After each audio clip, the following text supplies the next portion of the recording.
Hey there, this is Ari Menard, Mitriya for Monks of the Way, and this is ordaining for the secular Buddhist monk. So let's be clear right away, my friend. We're not talking about ordaining into this tradition or that tradition. We're not talking about relaying the teachings of Buddha to you according to the tradition of this or that, or what this monk said or what that monk said. It's going to be according to what the teachings of Buddha say, the best known interpretations of those, and more importantly, even than that, the factual basis for such teachings. So that's secular Buddhism. It's going to be fact based. The only times there's going to be faith involved in secular Buddhism would be the possibility that you can't prove that something's true. You don't have a factual basis for that. However, you have a factual basis that that belief is wise, that that is productive, that that is good for everybody. So there's still a factual basis, although perhaps maybe not what you would prefer. So, can you ordain as a secular Buddhist monk? Absolutely. Are you going to have the force of a tradition behind you? No. You're going to be basically a heretic. You're going to have to accept that. Now, that being said, a monk of any particular tradition could certainly listen in and go along with it, and they could even debate point for point, whatever they think they can debate, whatever they think they should debate. And certainly the truth is important. We should have a reason to believe the truth. And so obviously I'm open to being incorrect. It's the only way a person can really be a subject matter expert in any particular topic, I would think, is if they're willing to be wrong along the way. They're willing to be wrong, and they're willing to hear any factual cause that they're incorrect and pursue it. It makes sense. It's a hang up when some people will learn a little bit and then think since they know a little bit, they know everything. They've got the gist of it. But let's go directly into the Four Truths here, because the Four Truths is a lot to cover in one sitting. But we're going to hit the highlights, and we're going to get into a little detail. And if there's any debate to be had, absolutely bring that debate to the table. And you can do that during any live at 8 o'clock in the evening Mountain Time, about that time. And every day I'm here.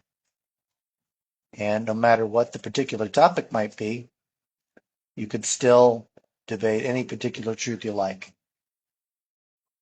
Heck, you could come and heckle me if you have any factual basis to do so. I would even invite that.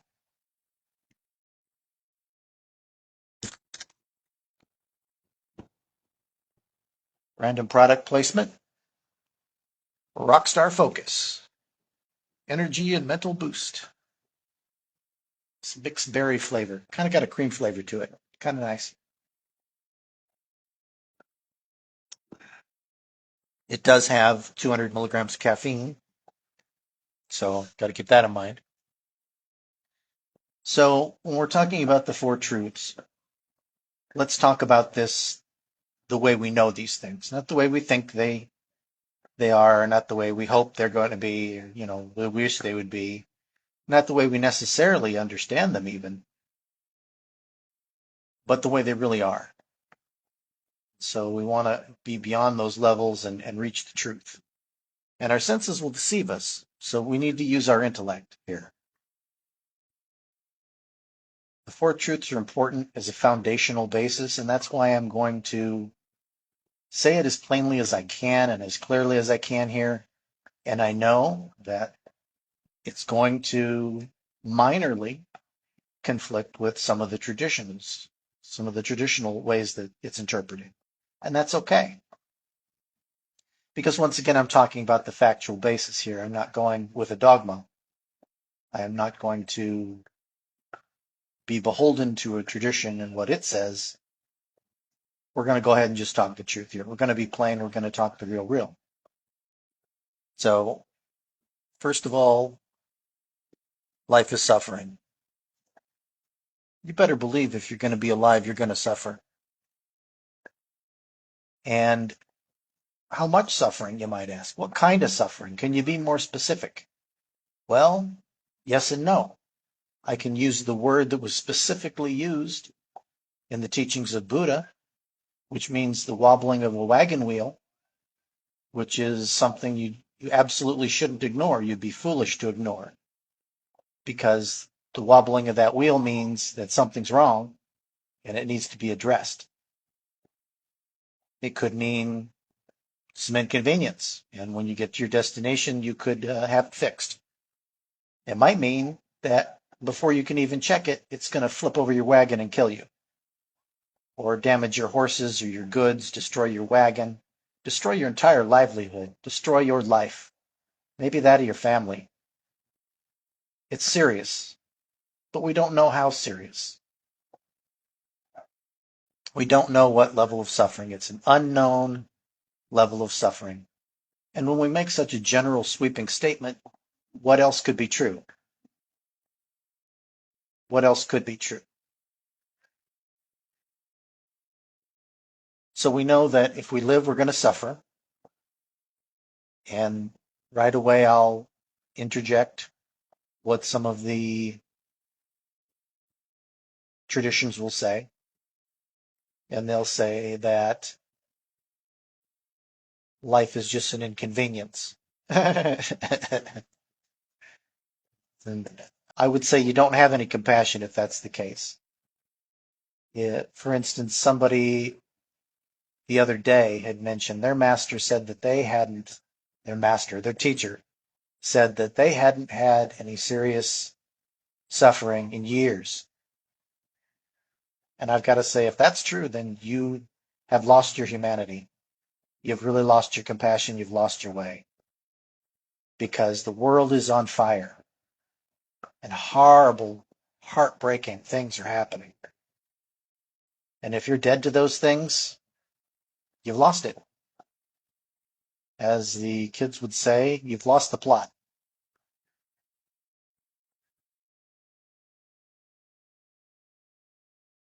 I would say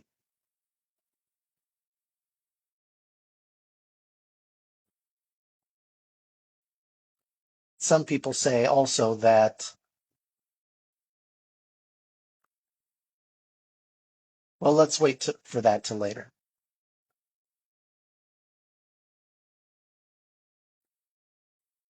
There are people, though, that have that bend to it that they're heading towards. And you know what? We'll address that here in just a second. The second part, that after life is suffering, suffering has cause. So we're talking about there being order in the universe, there being causes and effects, that things don't come out of nowhere, that there is a determinism that we can try to nail down when it comes to the causes of suffering. And so I don't think anybody's going to dispute suffering has cause. And I think it's important at this point to mention the cause of suffering is attachment. The cause of suffering is unwholesome desire, unwholesome craving. And we need to make this distinction. Unwholesome craving, unwholesome attachment, because there is such a thing as wholesome attachment and wholesome craving. And Buddha makes a distinction between those. Remember, his teaching is not for everything. He's not trying to have an opinion on everything. He's not trying to address, for the most part, the way things go right. He's only doing it in respect to the way things go wrong, because his teachings are only for the achievement of enlightenment, and he puts it exactly that way, and for the removal of suffering. So if it's not going to serve those purposes, he's not going over it. We don't want to go to I don't want to crave anything, I don't want to have any attachment to anything type of teaching. That wouldn't be the teaching of Buddha. And what it would be is the Hindu concept, basically self-annihilation, yogic suicide. And I do not recommend that. I do not recommend losing your compassion, losing your way as far as participating in your life practice, losing your way in participating in conditioning yourself with compassion and kindness. And certainly, if you're going to have compassion, you're going to have some suffering. You're going to have some pretty harsh suffering sometimes. Buddha did, according to the teachings, and you can factually debate that that should be the case with a regular, well-adjusted person. So I don't know why you would be different. That, once again, would be more of a Hindu teaching. The yogis, the magic man.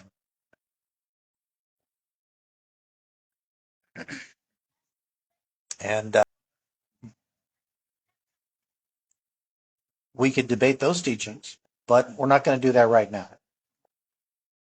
So we have number 1, life is suffering. We have number 2, suffering has cause. Number 3, suffering has cure.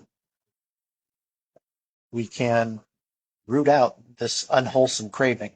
We can root out this unwholesome attachment that we have.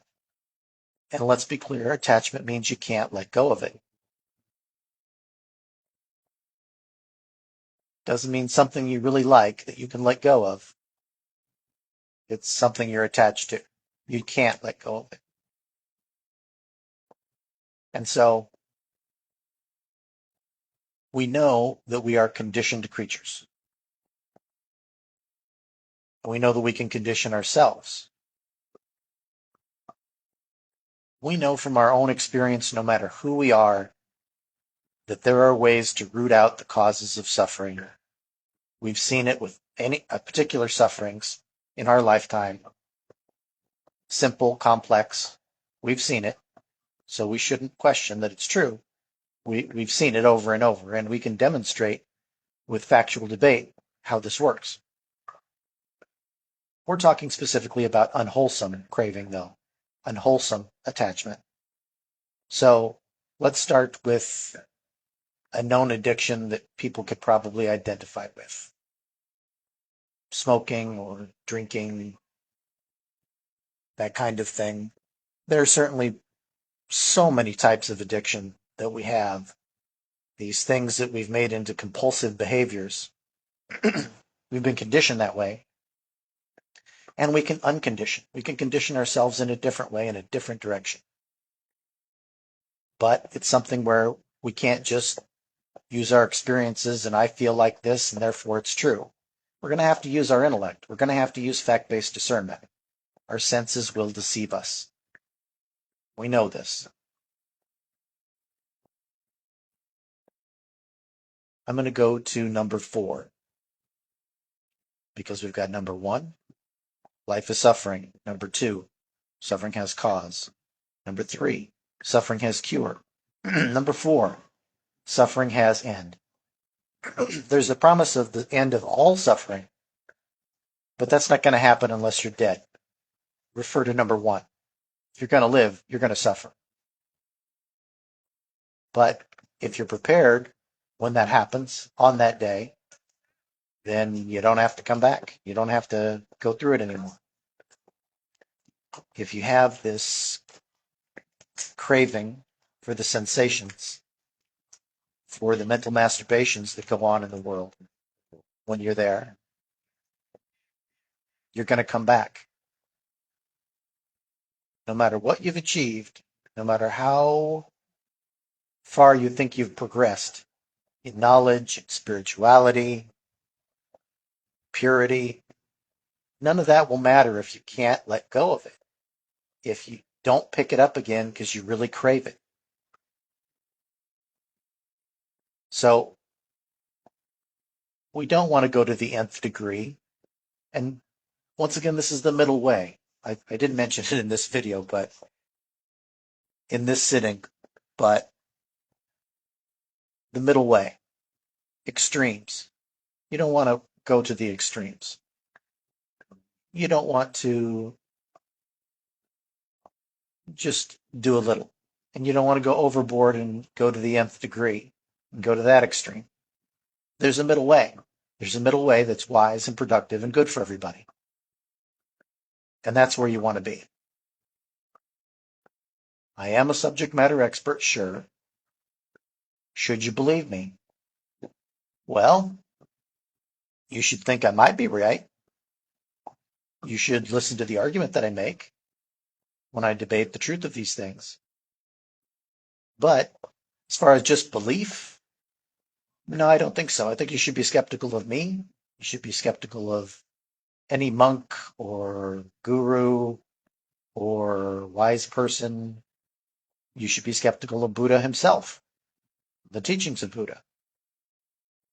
Something is not true because it's within the teachings of Buddha. That's not how it works. It certainly doesn't work that way for secular Buddhism, for a secular monk. It's questionable in some traditions whether that is a presupposition within a tradition for lay followers or for monks. We don't need to go there, but I had to mention that that is the case. That is the case with some traditions. Some within those traditions. Not going to make a blanket statement, and I'm certainly not trying to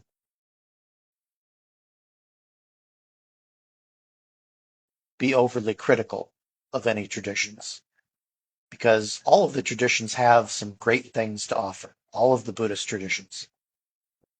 Absolutely some great things to offer. And I would offer that even if something they teach is contradictory to what's in the teachings of Buddha, there could be something in it. There could be something in it that has some truth in it that would be great to find, that would be fabulous for you to find and to incorporate into your life practice. And this is about life practice. This is about life practice. Make no mistake. How are you going to reach enlightenment? How are you going to achieve that? How are you going to remove suffering? Well, you're going to take action. Well, what kind of action should I take? You're probably asking, I would think you're asking, because you haven't done it. If you haven't done it, and I'm saying you haven't done it, meaning there's obviously something you haven't accomplished so far. I can't say that that absolutely is the case for every human on the planet, but let's be real here. I would be astonished if there were a person where that wasn't the case.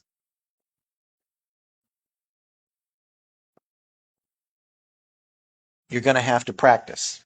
Like anything else, like any skill you're going to have, like any subject matter expert you're going to become on any topic, you're going to have to practice. You can organize with other subject matter experts. You're going to have some practice, though, some actual life practice. I think that's a basics of the Four Truths that can lay a foundation for you, that you want to have an introspection, a noticing of the ways that you make yourself suffer. And not every suffering will just come from you. Obviously, some terrible things do happen. And when those terrible things happen, you can suffer, and that is certainly reasonable.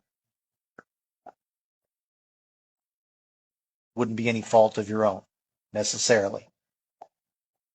Could it be beyond your comprehension? Absolutely. Would it have to be? No. No, it wouldn't have to be. And we can talk about that some other time when we talk about karma. The wheel-on-wheel interactions within the universe that we don't necessarily understand. We don't necessarily see.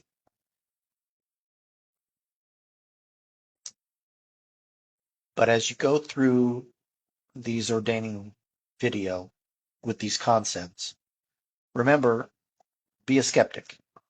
And if you have questions, ask me. If you have questions, ask somebody else. Ask another monk. Ask a monk in a particular tradition. Feel free. There's no policing the truth. There's no gatekeeping the truth. The truth is the truth, and nobody has any right to keep it from you. If you want clarification, you go to one monk such as myself, and he tells you one thing, and you have a certain understanding of it. And you go to the next monk with that certain understanding, and you talk about that with that monk. And that monk says, well, here are some corrections, and I think there's some factual basis for that. Well, that's great. Now, either the first monk was incorrect, or you didn't really have the understanding you thought you did of what the monk was talking about. And I'm not going to say I describe things perfectly, that my language skills are flawless. And I'm not going to say that your perception skills are flawless. So